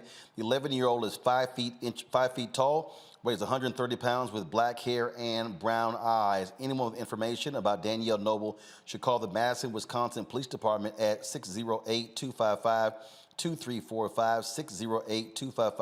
608-255-2345. All right, folks, South Carolina Senator Lindsey Graham loves to run his damn mouth, but when he got subpoenaed by Fulton County DA Fannie Willis, no. So he went to court, sued, and then all went to the Supreme Court. Today they said, take your punk ass down to Atlanta and go do the doggone interview. So that's what Graham now has to do. Supreme Court rejected his bid. Now he has to testify in that grand jury proceedings that Fannie Willis has, dealing with the issue of the corrupt nature of Donald Trump trying to steal the 2020 election in Georgia. Must say, Michael, this little scrub, Lindsey Graham, loves to run his damn mouth on Fox News, Sean Hannity. Why he's so damn scared to go testify? You ain't got nothing to hide. What you scared of? Right. That's what 45 used to say, that anybody that, pleads the fifth, because I think that's what the district attorney is setting him up for. Clearly, they want to get as much information as possible from him. But I think they're also going to set him up to see how many times he says the fifth or uses that odd privilege that members of Congress have. Either way, he's going to try to get out of answering, obviously the poignant questions that really matter. But see, I love how he thinks that because he's a member of Congress, he could just pick the phone up and say, hey, can y'all find them votes? No, player, that ain't how that work. Well, that's 45 was his boy, so he was doing everything he could to help overturn the election, at least in the state of Georgia. And so it'd be interesting to see. Obviously, it's going to be a closed session. The public won't see it, but clearly we'll hear what happened. We'll know how many times he pled the fifth or used that strange little loophole in the Constitution for members of Congress. So it'll be interesting to see what happens. The rally here in Mustafa, Lindsey Graham, he a little punk. He loved running his mouth. He loved talking this, that, on the other. He loved just talking. But the bottom line is, why won't you talk about what you did? This is the man who said all kinds of stuff about Trump when they were running, but he's been kissing Donald Trump's ass. His head literally is so far up Trump's butt, if Trump turns right, Lindsey turns right. If Trump turns left, Lindsey turns left. If Trump stopped walking, Lindsey stopped walking.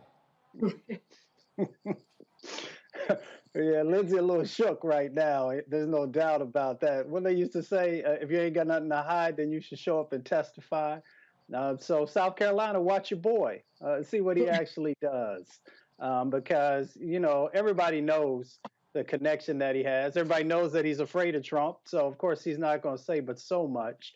But, he has a responsibility. Let's see if he lives up to that responsibility. He took an oath to protect our country. We know that The former president was actually detrimental to our country. So let's see if he actually lives up to the oath that he took.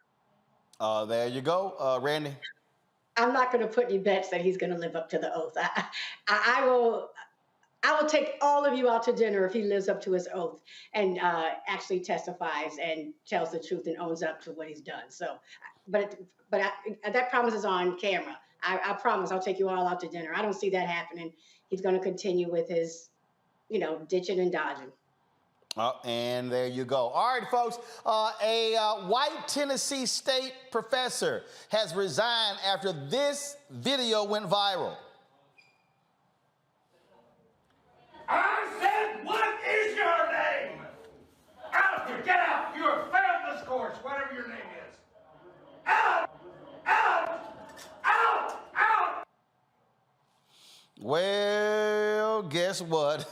It's amazing what happens when video gets dropped. That's right.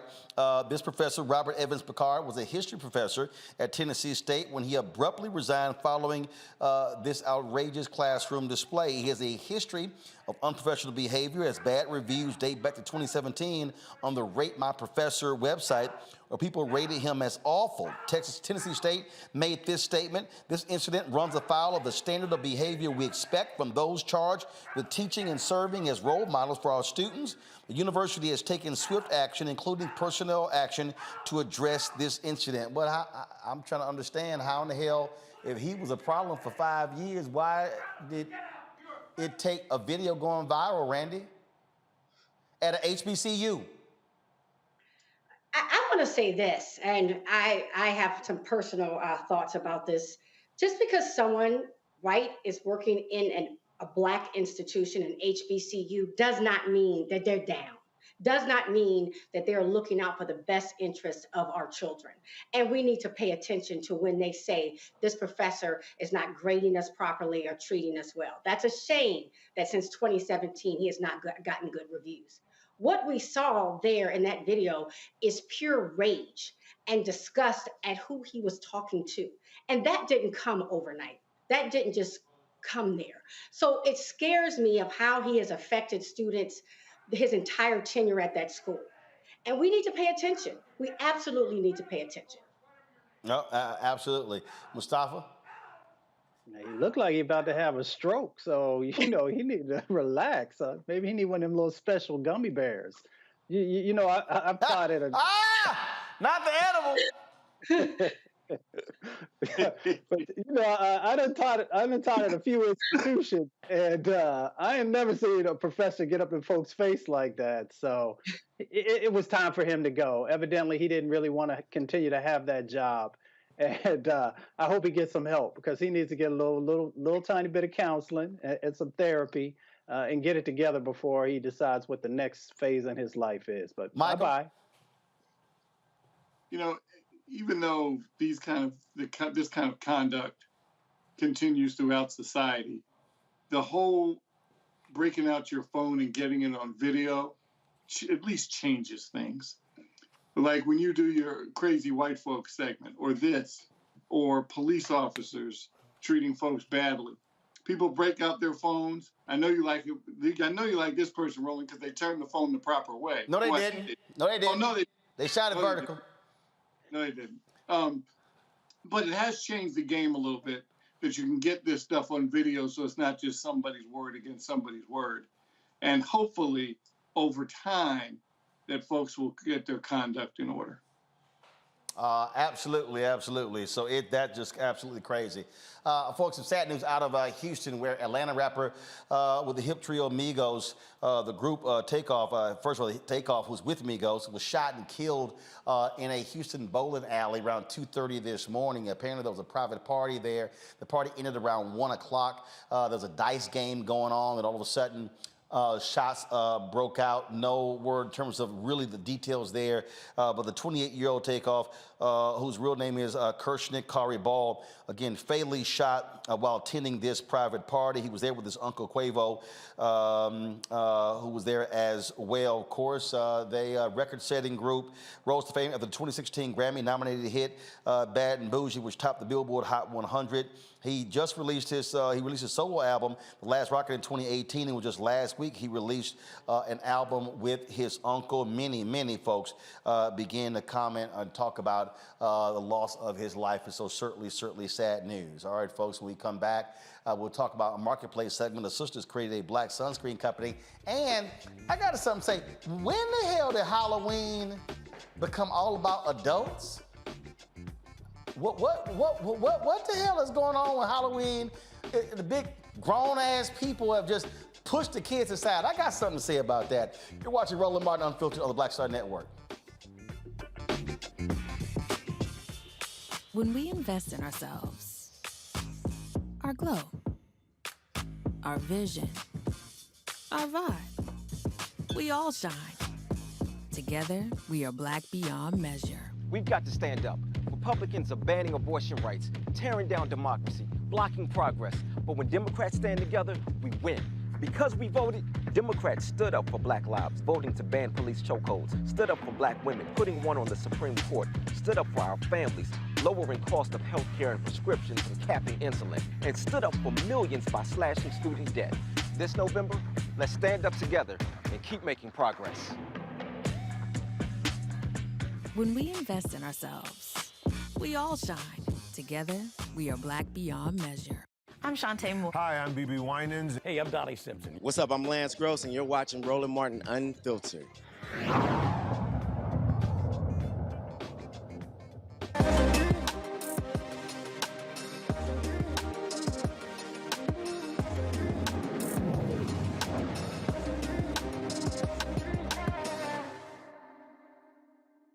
All right, folks, every Tuesday we got our, of course, marketplace segment. We focus on black-owned businesses. And this week, the products that are in front of me, sister created a black sunscreen company. Now, that is not an oxymoron. Black people do burn. Sit your ass out there without sunscreen and then holler at me after 2 or 3 days. Light-skinned Randy shaking her head, but ain't just light-skinned people. Michael can get his ass burned too.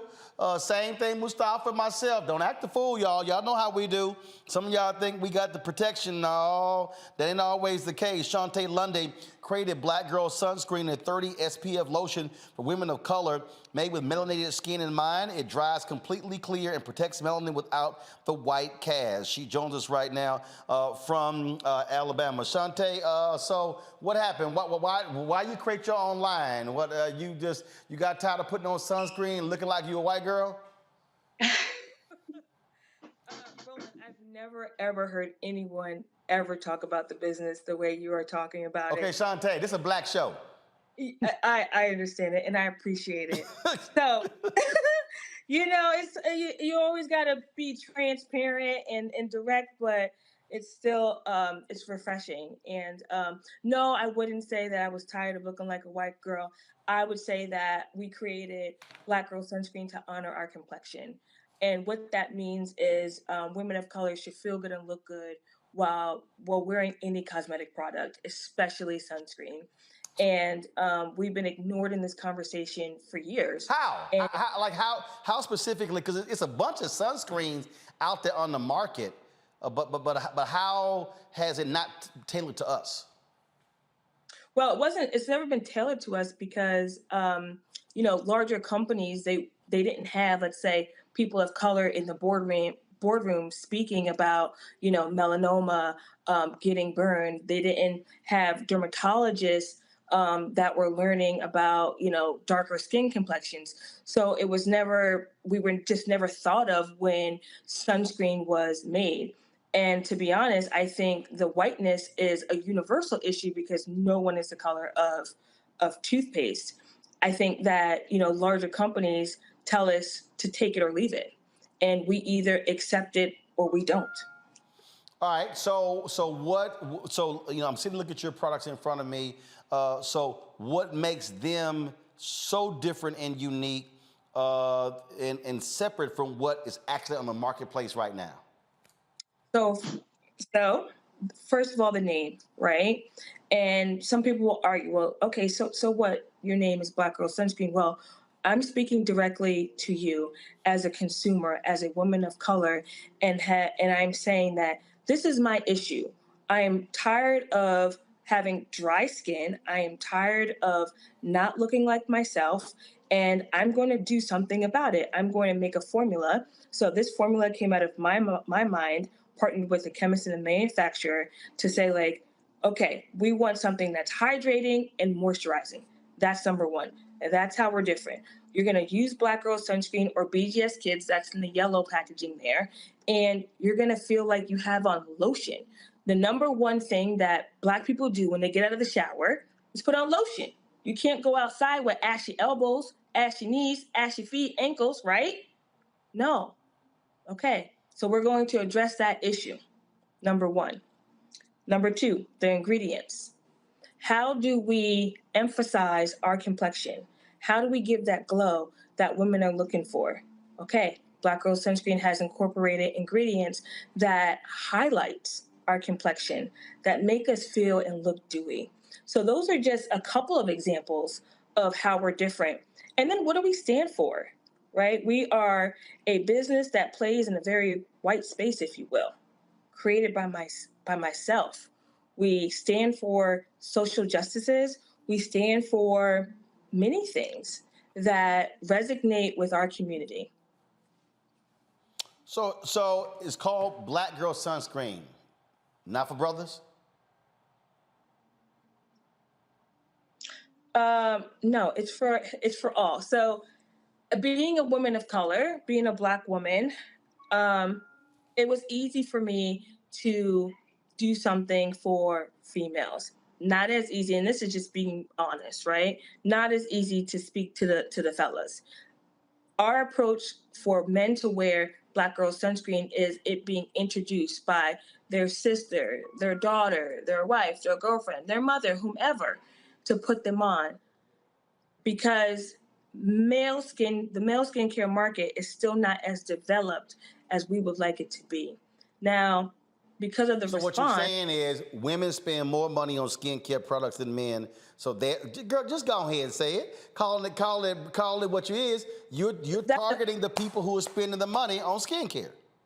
Well, I'm speaking to the people that I feel like I identify with. Right, but what I'm saying is, you want to sell as much product as possible, but the reality is, when it comes to skin care, women are spending far exceeds men, and so your whole deal is, let me go after that black female market. Absolutely. So when it comes to who's leading the purchases, it is definitely females. Now, what I will say, Roland, is that Black Girl Sunscreen, we can't ignore the response of men, right? Men being like, hey, well, are you sure I can wear this just like you asked? And our response is, of course, you have skin by all means. So it's definitely an opportunity for Black Girl Sunscreen to speak to men of color as well. Something we're working on. All right, questions from our panel. Randy, you first. My light-skinned self is first. Thank you. No, it says brown. You say it's Black Girl Sunscreen, so I'm gonna ask the black girl on the panel. You get to go first. Well, thank you very much. What I'd like to say, Shantae, is I'm so happy to meet you. I had a 50th birthday in Playa del Carmen, and I bought 40 tubes of your Black Girl Sunscreen. Yes, you know what? Found the receipt. I don't know, and we put it in some of my things because I wanted to have as many Black products as I could, and everyone loved the sunscreen. So all of us ladies, from the light-skinned all the beautiful hues of us Black people, we love the sunscreen. Thank you so much for supporting. I think the number 40 was bought because I just turned 40. And I say that to say that SPF is a testament to preserving our youth. That's something that we also weren't taught. Randy, honestly, without your support, Black Girl Sunscreen wouldn't be here today. So thank you so much. And thank you for being open-minded to just sunscreen and SPF, because We just became sponsors of FAMU's track and field and softball team. So we were at FAMU's homecoming this past weekend, and you wouldn't believe how many, I would say, Gen Xers / boomers are just like, hey, Black people, we don't need sunscreen. I'm not wearing it. So the fact that you are fabulous and 50 and fabulous and talking about sunscreen and FPF is appreciated. Thank you. All right. Let's see here. Who probably uses sunscreen? I probably needs it the most. That Omega. Go ahead, Michael. First of all, congratulations on your company. By the way, my twin sons went to FAMU, so congratulations on that relationship. It's a great university. Do you have different SPFs on your products? We do. So Black Girl Sunscreen started with 1 SKU in 2016, and we currently have 6. And to expand on that, we also started off just as a D2C, meaning selling on our website. Black Girl Sunscreen is now sold in 10,000 stores across the United States. So our SPF levels include the 30, which is our OG SPF 30. We have a SPF 45, which is Make It Matte. For the kids, we have a 50. And then we have a hybrid formula, which is synthetic and mineral, and that's also coming in as a 50, as well as sprays. So the SPF level varies across the board. Mustafa. Are they all lotions, or is there a clear one? There is a clear one for your face. It's called Make It Matte, and that comes out in like a gel consistency. And then just the regular sunscreens come out in like a white lotion. Great. Thank you very much. Congratulations. Keep up the good work. Thank you. I thought the lotion would be brown. That's just me. Mustafa, go ahead. So Roland, hold on. Let me jump in. Who said that? I did. Okay. So that means that it would be tinted, right? And that's actually a really big task for Black Girl Sunscreen, because when you come out with tinted versions, us being a Black-owned company, we would need to come out with at least 50 shades, because that means we would understand the undertones and the different complexions of women. We can't just have light, medium, and dark, and that's why it's not brown. But it's only one. You got different shades of white? No. I'm just checking. No. But we want to make sure that we do things with excellence. I got you. Mustafa, go ahead, Frat. Yeah, Shantae, thank you for this, because I think most Black folks don't know that even though we get skin cancer at lower levels, we die more often when we do get it. So thank you for helping to protect our people. I'm curious, what's the vision moving forward for the company? Where do you hope to be here over the next couple of years?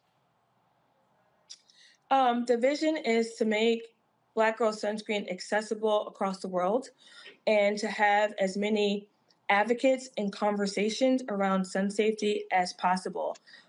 We get fast and strong no's. I mean, FAMU was one of those examples where it's like, oh, okay, back to kind of like a grassroots approach.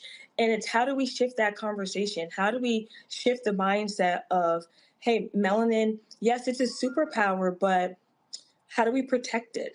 So our mission, again, is to continue on this journey. It has been a journey that no one has ever tackled before. Never. I'm the first to do it. And I'm going to take off the humble hat for just 1 second. We are pioneers in this space. No one has ever talked to Black people, and my vocabulary has kind of not leveled up, but transitioned over time to incorporate people of color, because not all people identify as Black, but they have melanated skin. So it's important that we teach the benefits of SPF. All right, then. All right. Again, if folks want more details, where do they go? BlackGirlSunscreen.com. All right. Shantae, we certainly appreciate it. Thanks so much, and good luck. Thank you. All right, then. All right, folks, for final item here, I got to ask this. I got to deal with this here. So I am perplexed. I really am.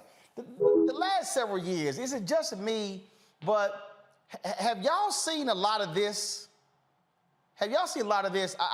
Normally when Halloween comes around, You got folk who are doing decorations and they're getting ready for the kids and all this sort of stuff like that. You now go to Instagram, social media, and come on, come on. And you now go to Instagram, social media, and damn, it's like adults have basically said to all the kids, move the hell out the way, it's not our holiday. I mean, every celebrity, they got their photo, but you got folk doing Halloween parties. You got, I mean, every single year now, I'm swearing, Halloween literally is no longer about kids. That's just gone out the window.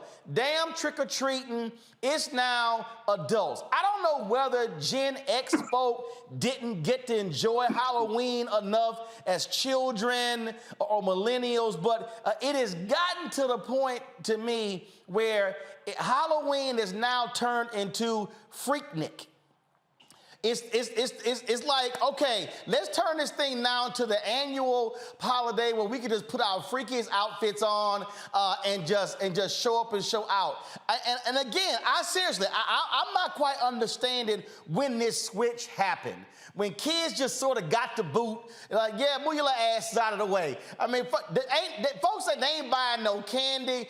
And then it's like, it's now a whole weekend of parties. It's like Friday, Thursday, Friday, Saturday, Sunday. Michael, Mustafa, Randy, am I the only one wondering how the hell did grown people take over Halloween? I'm not really sure. My kids stopped doing all that stuff a while ago, but I tell you, that Lionel Richie one was very good. If we were going to rate them, that Lionel Richie one was funny. Good, Mustafa. You know, folks want to have a reason to be able to justify showing what they want to show. So this is just one of those opportunities and holidays, because you can't get freaky on Christmas or Thanksgiving. So folks just doing what they do. I saw somebody actually knock a kid out the way to get some candy. So Randy, I have seen more grown-ass people throwing Halloween parties in the last 5-6 years. And again, I don't know if again, social media is driving it, but I swear, Halloween now comes around, I don't even think about the kids. Matter of fact, it used to be, check this out. This is how even crazy it is. How many, have y'all been on social media? Have your timelines been flooded with kids' costumes? Hell no. Grown people in lace and leather. That's what Halloween is turned into.